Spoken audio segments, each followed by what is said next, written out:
This is Fox 8 News, the place to be at 10 o'clock. Good evening, and thank you for joining us tonight on Fox 8. I'm Rachel Prichard.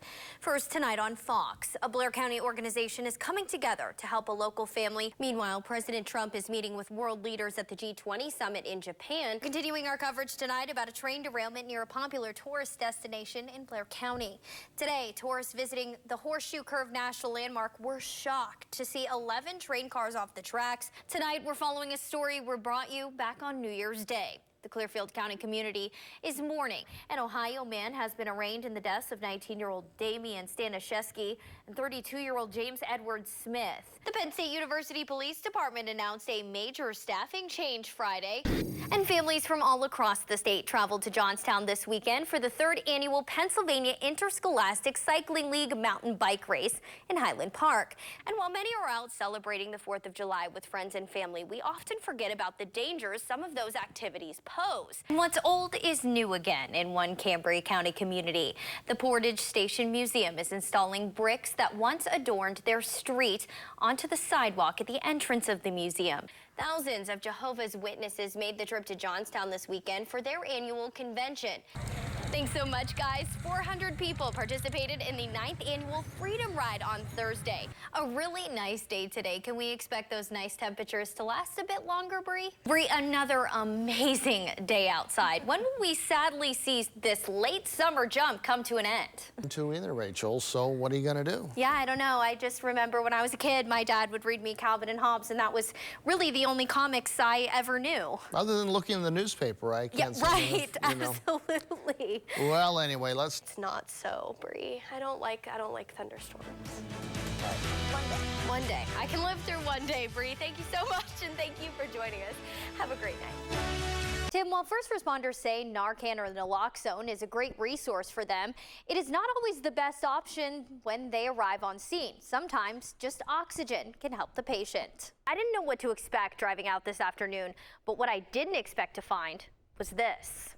Tim and Jen, Johnstown police detectives tell me that 3 to 4 tips a week are coming in because of how well known Nancy Giles was in the community. She was also very well liked. Chief Blake tells me that he's still currently working and waiting for a search warrant so they can go inside the house. He has not yet told me what exactly they would be looking for when they went in. Jen and Tim, those officials tell me that this is only a temporary problem. Since the number of shots fired calls go up during this time of year, we decided to do an experiment to see if you could tell the difference between a boom and a bang.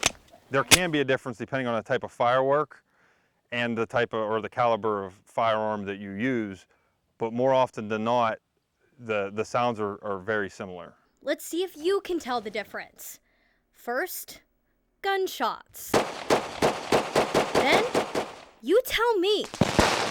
If you guess fireworks, you'd be right, but officials say you can't just rely on your hearing to make that determination. Yeah, it's all your senses. You have to worry about what you see and put that in concept with what you hear. Do you see people running? Do you see a car pulling away? Do you hear people screaming?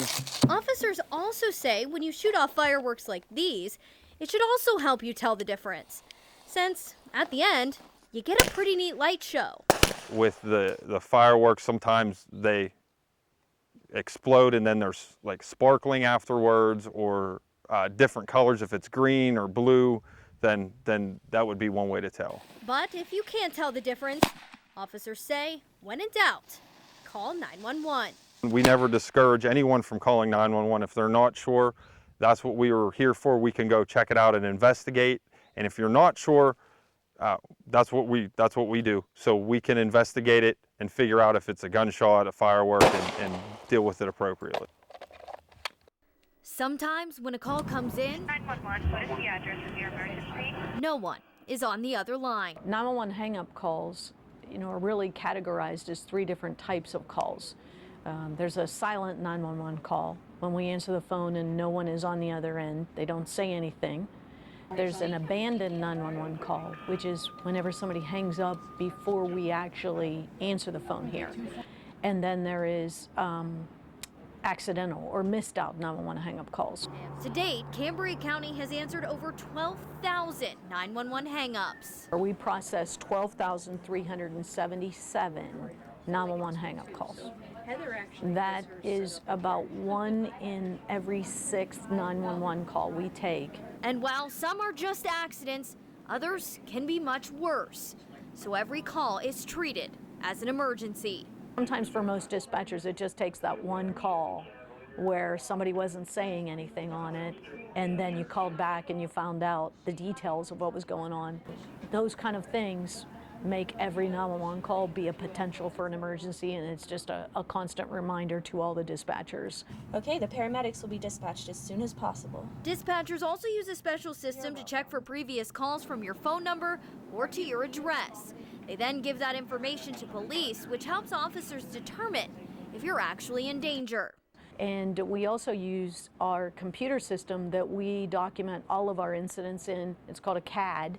And we'll pull up even prior incidents associated with a particular address to see if there is potential, for something else.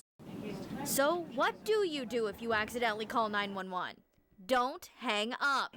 And if you do, answer when they call back. Accidentally or intentionally, don't hang up. Give them that information. Yeah, answer their questions. So not answering when we call back is even going to alert even more attention to the incident than just answering and saying it was accidental. Rachel Prichard, 6 News.